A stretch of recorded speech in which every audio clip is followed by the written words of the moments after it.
Habari za wakati huu, mtazamaji wa Bukelebe TV popote pale ulipo. Karibu katika taarifa ya habari ya michezo. Inasomwa nami Yustasela Joni kupitia Bukelebe TV. Chuo Kikuu cha Arusha kinaendelea kushuhudia ushindani mkali katika ligi ya serikali ya wanafunzi maarufu kama UWASO League, huku timu ya Diploma 1 ikiendelea kuandika historia mpya ndani ya mashindano hayo. Leo tarehe 11 Machi 2026, Diploma 1 wameingia tena dimbani kwa mara ya tatu tangu kuanza kwa ligi hiyo, wakionyesha dhamira kubwa ya kuwania ubingwa. Ikumbukwe kwamba katika mchezo wao wa kwanza waliibuka na ushindi dhidi ya Degree 1, huku katika mchezo wa pili wakitoka sare dhidi ya wapinzani wao. Katika mchezo wa leo wa nusu finali, Diploma 1 walikabiliana vikali na timu ya Baed katika uwanja wa Zable, mchezo uliokuwa na ushindani mkubwa na pressure kutoka kwa pande zote mbili. Kuanzia dakika za mwanzo timu zote zilionyesha hali ya juu zikishambuliana kwa zamu, huku mashabiki waliokuwa wamejazana pembezoni mwa uwanja huo wakitoa hamasa kubwa kwa wachezaji wao. Dakika zilivyoendelea kusonga katika kipindi cha kwanza, ndipo shujaa wa leo Edwin alipoweza kuandika historia yake binafsi kwa kuifungia Diploma 1 bao pekee la ushindi.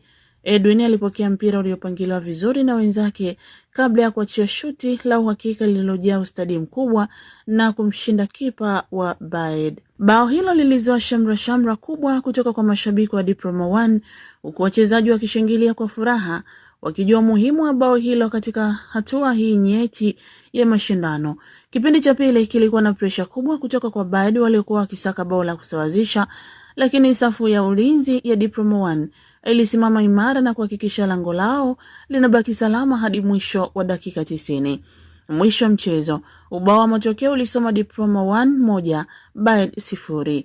Ushindi huo umeiwezesha Diploma 1 kufuzu hatua inayofuata ya mashindano na kuendelea kuonyesha ubora wao ndani ya UWASO League, huku mashabiki wengi wakianza kuwaona kama miongoni mwa timu zenye nafasi kubwa ya kutoa ubingwa wa mwaka huu. Swali kubwa sasa linalobaki ni hili: je, Diploma 1 wataendeleza makali yao hadi kufika fainali na hatimaye kunyanyua kombe, au wapinzani wao wataibuka na mbinu mpya za kuwazuia? Majibu ya maswali hayo yataendelea kupatikana kadri michezo ya UWASO League inavyoendelea ndani ya Chuo Kikuu cha Arusha.